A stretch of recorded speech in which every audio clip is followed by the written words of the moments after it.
Navaratri Special இன்னைக்கு நம்ம பார்க்க போகிறது இன்ஸ்டண்ட்டாக சுண்டல் எப்படி ரெடி பண்ணலாம், அதுக்காக ஒரு இன்ஸ்டன்ட் சுண்டல் பொடி எப்படி செய்கிறது தான் இன்றைக்கி நம்ம வீடியோவில் பார்க்க போகிறோம். இந்த இன்ஸ்டன்ட் சுண்டல் பொடி இருந்தது அப்படின்னா எந்த வகையான பயிராக இருந்தாலும் ஒரு 7-8 மணி நேரம் ஊற வச்சு ஒரு விசில் குக்கரில் ஒரு விசில் வச்சு எடுத்துட்டு அதுக்கப்புறம் இந்த கடாயில் ஒரு ஸ்பூன் அளவுக்கு எண்ணெய் ஊற்றி அந்த வேக வச்ச பயிரையும் போட்டு கூடவே நம்ம ரெடி பண்ண போகிற இந்த இன்ஸ்டன்ட் சுண்டல் பொடியை ஒரு 2-3 ஸ்பூன் போட்டு ஒரு கிளறி கிண்டி எடுத்துட்டீங்க அப்படின்னா இன்ஸ்டண்ட்டாக உங்களுக்கு நவராத்திரி சுண்டல் பிரசாதம் ரெடிங்க.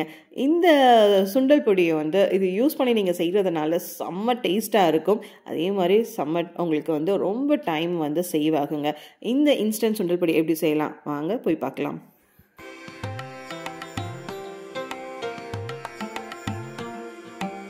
இந்த இன்ஸ்டன்ட் சுண்டல் பொடி செய்கிறதுக்கு என்ன தேவையான பொருள் பார்த்தீங்கன்னா 50 கிராம் அளவுக்கு கடலைப்பருப்பு, அதே அளவுக்கு தனியா, தேங்காய் துருவல், ஒரு 7-8 வரமிளகாய், ஒரு 20 ஒரு 2 இனுக்கு கருகப்பிலை, இது கூடவே பெருங்காயம் 1 ஸ்பூன் அளவுக்கு பெருங்காயம், உப்பு, இதெல்லாம் நமக்கு தேவையான பொருள். இப்போ என்ன பண்ணணும்னா ஒரு கடாயை நல்லா சூடானதும் 1 ஸ்பூன் அளவுக்கு எண்ணெய் ஊற்றிட்டு இந்த காஞ்ச மிளகாவை எல்லாத்தையுமே நல்லா கருகாமல் ஓரளவுக்கு நல்லா செவக்கணும். இந்த மாதிரி நல்லா காய வச்சுட்டு நீங்கள் வறுத்து எடுத்துட்டீங்க. அந்த மாதிரி வறுத்து எடுத்து ஒரு பவுலில் ட்ரான்ஸ்ஃபர் பண்ணிடுங்க. ஸோ அதுக்கப்புறம் பார்த்தீங்கன்னா இந்த கடலைப்பருப்பு எல்லாமே நல்லா இது கோல்டன் ப்ரௌன் வர வரைக்கும் நல்லா வறுத்து எடுக்கணும். ஸோ இதுக்குள்ளெல்லாம் லேசாக ஈரப்பதம் அந்த மாதிரிலாம் இருக்கும். ஸோ நீங்கள் நல்லா வறுத்து எடுத்துட்டிங்கன்னா இந்த பொடியோட ஷெல் லைஃப் உங்களுக்கு ரொம்ப நாளுக்கு, அதாவது ஒரு 3 மாதம் அந்த அளவுக்கு உங்களுக்கு கெட்டு போகாமல் இருக்கும். நல்லா வறுத்து எடுத்துருங்க, கருகாமல் வறுத்து எடுத்துருங்க. அதுக்கப்புறம் இந்த தனியாவும் போட்டுட்டு அந்த தனியா இதெல்லாம் சேர்த்து போடும்போது தனியாவோட ஃப்ளேவர்ஸ் வரும். ஸோ அந்த ஃப்ளேவர் வர வரைக்கும் நல்லா வறுத்து எடுத்துருவோம். ஸோ இது வறுத்த கூடவே என்ன பார்த்தீங்கன்னா 1 ஸ்பூன் அளவுக்கு நான் பெருங்காயத்தூள் யூஸ் பண்ணுறேன். நீங்கள் கட்டி பெருங்காயம் இருந்ததுன்னா அதை தனியாக நல்லா வறுத்து எடுத்துருங்க. ஸோ பெருங்காயம் இந்த பொடியில் ஓரளவுக்கு நிறைய போட்டிங்க அப்படின்னா இன்னொரு விஷயம் என்ன இருக்கும் அப்படின்னா இந்த சுண்டெல்லாம் சாப்பிடும்போது இந்த டைஜஷன் ப்ராப்ளம்லாம் இருக்கும். ஸோ அதெல்லாம் உங்களுக்கு க்யூர் பண்ணிடும். ஸோ இதெல்லாம் நான் சேர்த்து வறுத்து எடுத்தாச்சு. இதை ஒரு பவுலில் ட்ரான்ஸ்ஃபர் பண்ணிவிட்டேன். அதுக்கப்புறம் எண்ணெய் எதுவுமே ஊற்றாமல் இந்த வெறும் சட்டியில் நம்ம எடுத்து வச்சுருந்த கருவேப்பிலையை போட்டுட்டு அந்த கருவேப்பிலைலாம் பார்த்திங்கன்னா கலர் மாறாது. இப்போ பார்த்திங்கன்னா கலர் மாறாது, ஆனால் நல்லா கிறிஸ்பியாக மாறிடுச்சு. ஸோ அந்த ஸ்டேஜில் அதையும் ஒரு பவுலில் ட்ரான்ஸ்ஃபர் பண்ணிவிடும்.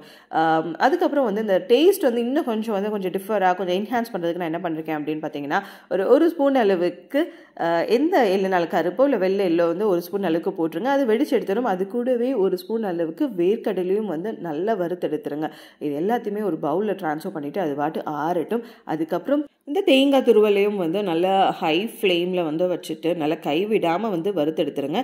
இந்த தேங்காய் துருவல் எல்லா இடத்துலையும் நம்ம எந்த அளவுக்கு ஒயிட்டாக போட்டுக்கோங்க. ஸோ அது கலர் லைட் ப்ரௌனிஷாக மாறும். அதில் உள்ள இருக்க ஈரப்பதம் எல்லாமே காயும். ஸோ அந்த மாதிரி எடுத்துட்டு வறுத்து எடுத்துருங்க. அதுக்கப்புறம் தனியாகவே வச்சுருங்க. இப்போ நம்ம ஏற்கனவே இந்த பருப்பு வகைகளை வறுத்துட்டுருக்கோம். அது கூடவே தேவையான அளவு ஒரு ஸ்பூனோ இல்லை தேவையான அளவுக்கு உப்பு ஆட் பண்ணிவிட்டு இதை மிக்ஸி ஜாரில் தேங்காய் இல்லாமல் இதை எல்லாத்தையுமே ஒரு ஈரமே இல்லாத மிக்ஸி ஜாரில் போட்டுட்டு கொரன்னு அரைச்சி எடுத்துருங்க. ரொம்ப நைஸாக அரைக்கக்கூடாது. ஏன்னா சுண்டல் பவுடர் மாதிரிலாம் இருக்கக்கூடாது. நமக்கு அந்த தேங்காய்லாம் இருக்கும்போது நல்லா கிறிஸ்பியாக இருக்கணும். அதே மாதிரி அதோடைய ஃப்ளேவர்ஸ் நம்ம அந்த பருப்பு எல்லாமே தெரியுதுக்காக பார்த்திங்கன்னா இந்த மாதிரி கொரன்னு அரைச்சி எடுத்துக்கோங்க. அதுக்கப்புறம் நம்ம ஏற்கனவே வறுத்து வச்சுருந்த தேங்காய் துருகலையும் போட்டு ஒரு 1-2 பல்ஸ் விட்டுட்டீங்க அப்படின்னா இந்த மாதிரி வந்துடும். ஸோ இதை ஒரு பவுலில் போட்டுட்டு நல்லா ஆற விட்டுருங்க. அதுக்கப்புறம் தாளிப்பு. இதில் மெயினான விஷயம் என்ன பார்த்திங்கன்னா நம்ம தாளிப்புக்கு எண்ணெய்லாம் ஊற்றி தாளிப்போம். ஸோ இந்த சுண்டலுக்கு நம்ம ரெடிமேட், அதாவது இன்ஸ்டண்ட்டாக செய்கிறதுனால கொஞ்சம் லைஃப் இருக்கிறதுனால எண்ணெய் ஊற்றாதீங்க. வெறும் சட்டியில் நல்லா ஹை ஃப்ளேமில் வச்சு தேவையான அளவு கடுகு, உளுத்தம் பருப்பு, கருவேப்பிலை, காஞ்ச மிளகாய் இது எல்லாமே நல்லா சூடாக இருக்கும் போதே கைவிடாமல் போட்டு கைவிடாமல் வறுத்து எடுத்துருங்க. அந்த சூட்லேயே கடுகெல்லாம் வெடிக்க ஆரம்பிக்கும். அந்த மாதிரி ஸ்டேஜ் வந்த உடனே நம்ம ஏற்கனவே அரைச்சி வச்சுருந்த இந்த இன்ஸ்டன்ட் சுண்டல் பொடியில் போட்டுட்டு நல்லா கிளறி சூடு எதுவுமே இல்லாமல் நல்லா ஆறுனதுக்கப்புறம் ஒரு ஏர்டைட் பாக்ஸில் போட்டு வச்சிட்டிங்க அப்படின்னா ஒரு 3 மாதத்து வரைக்கும் உங்களுக்கு கெட்டு போகாமையே இருக்கும். நீங்கள் ஃப்ரிட்ஜில் வச்சிங்க அப்படின்னா இன்னும் 1 மாதம் ஜாஸ்தியாக இருக்கும். இந்த மாதிரி நீங்கள் ரெடி பண்ணி வச்சுக்கோங்க. உங்களுடைய நவராத்திரியை நல்லா ஸ்பெஷலாக ஜாலியாக என்ஜாய் பண்ணுங்கள். இதே மாதிரி இன்ட்ரெஸ்டிங்கான ரெசிபீஸ்க்கு கெட்டி சட்னி சேனலை சப்ஸ்கிரைப் பண்ணுங்கள்.